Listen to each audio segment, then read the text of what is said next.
Welcome to the Band Practice Podcast. My name is Justin D. O'Brien of JD and the Second Act. This is episode beta 2. There's a beta 1 before and an episode 0. Episode 1 will be somewhere in the future, and I'll talk about that later. Let's talk about today's set list. Today, we're in the intro right now. Great song called The Intro. Then I'm going to play an original song. It's an old song. It's called Unabomber. And then I'm going to talk about the Open Jam this week, talk about some kind of current events and some of my thoughts about it. I'm going to talk about going by my friend Carson in Atlanta and what that's going to entail a little bit. We'll talk more as we get closer. I'm going to play an old cover. I'll explain that later. And that's going to be the end of our podcast. So let's get started. This song's called The Unabomber. This was written in response to Columbine. I'll explain more a little bit afterwards, but I'll let it speak for itself. You know that guy, the quiet one over there. He loves his oneness with himself, and he's got that notebook he doesn't share. Do you think that he could snap any time?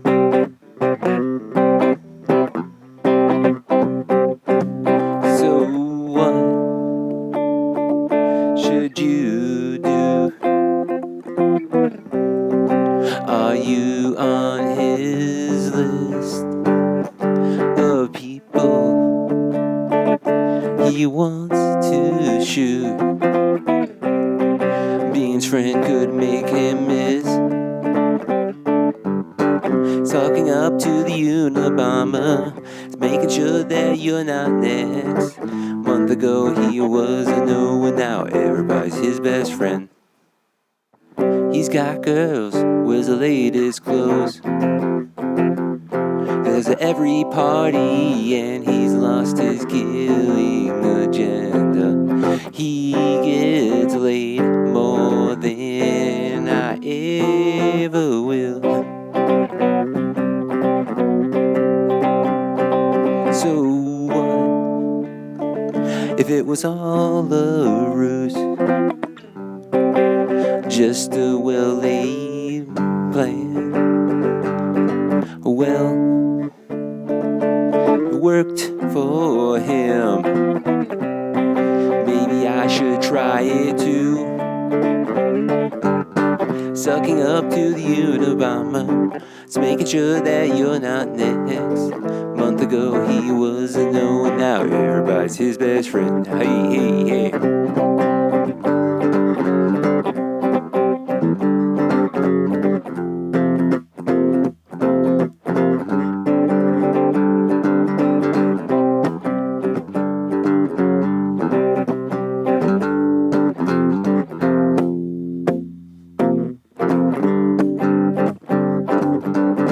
Sucking up to the Unabomber, making sure that you're not next. Making sure now everybody's his best friend. Hey, sucking up to the Unabomber, making sure that you're not next. A month ago he was a no, and now everybody's his best friend.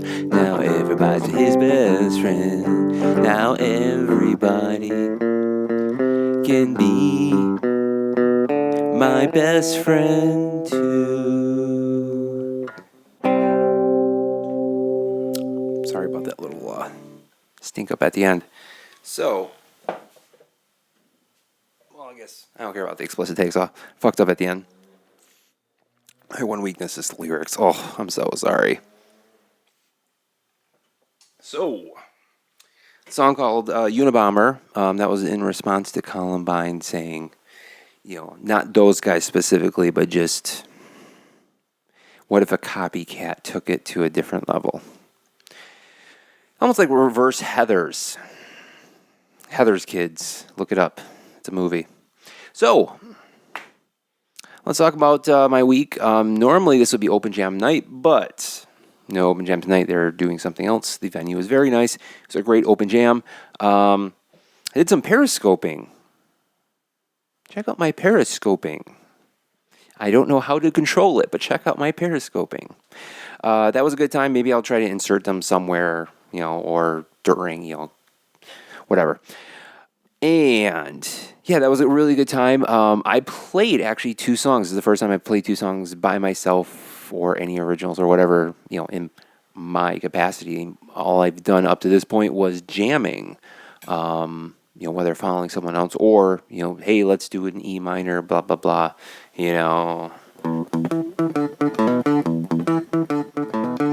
something like that.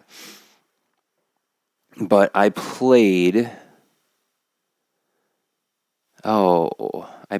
second. I played Tom Petty Breakdown. What did I play first?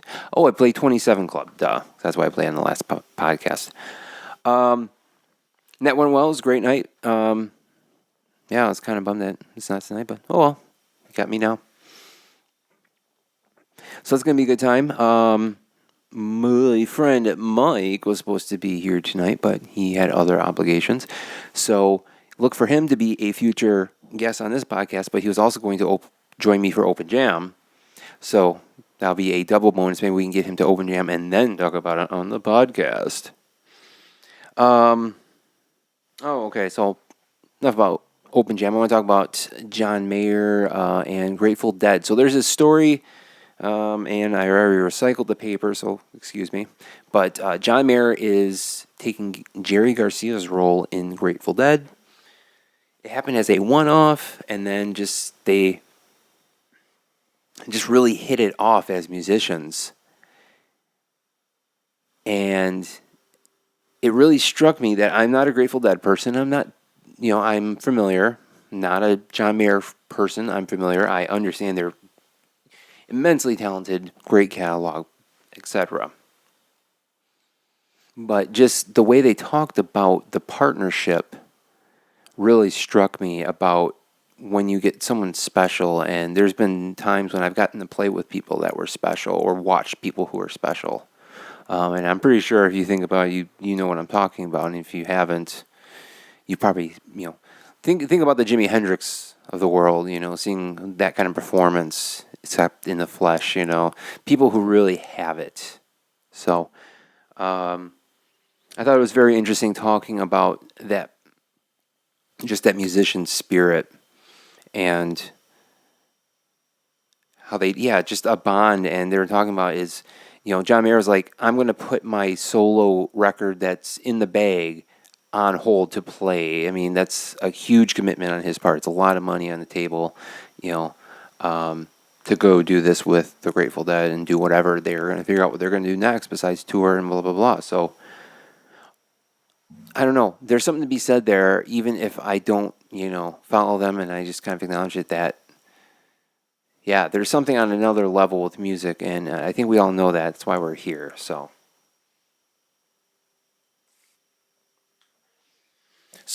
next I will say, my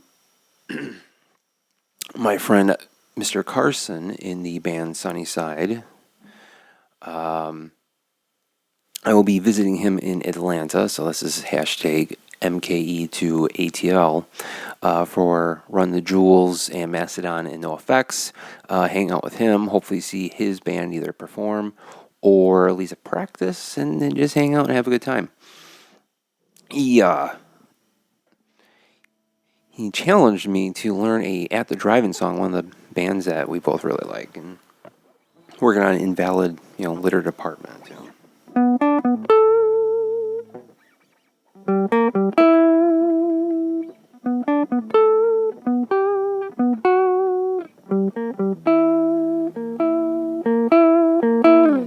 Something like that. So hopefully I learn it by then. The clock is ticking. But shout out to Carson. I'm excited. I'm looking forward. It's going to be a good adventure. Hopefully I'm going to do some podcasting from there with him too. And speaking of future guests. So that's going to bring us to another old song, except this is an old cover.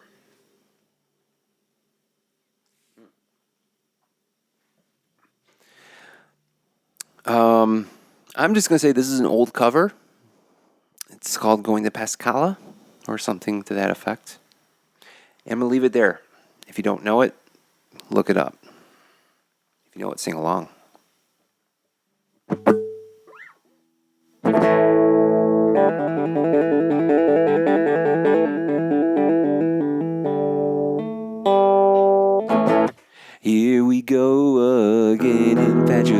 graduation touches me just when I thought that it would end.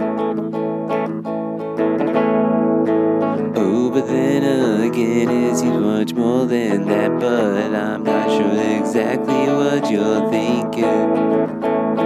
Well, I toss and turn all night thinking of your ways of affection, but you find it so different at all.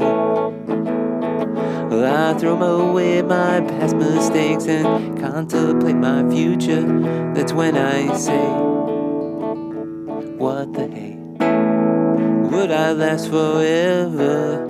You and I together, hand in hand, we run away, yeah. Far away. I've been through nasty weather. Oh, but I'll take whatever you can get that comes my way, yeah. Far away.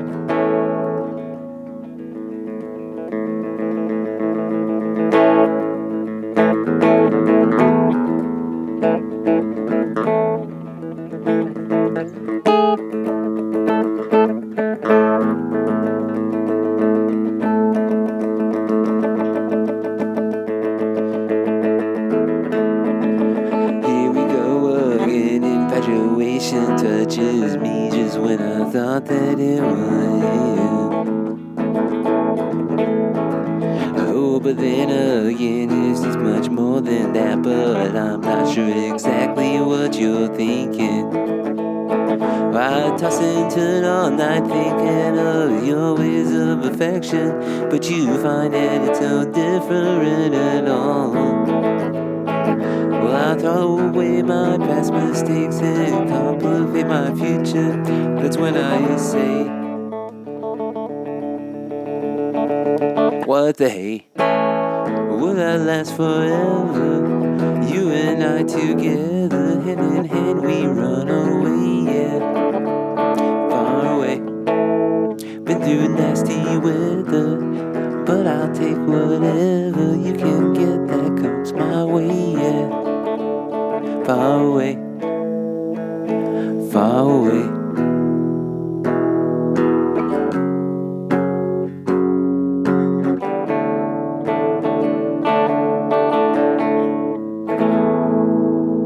I cut off a verse or something, but you get the idea. So that was the Band Practice Podcast with Justin D. O'Brien, and have a good night.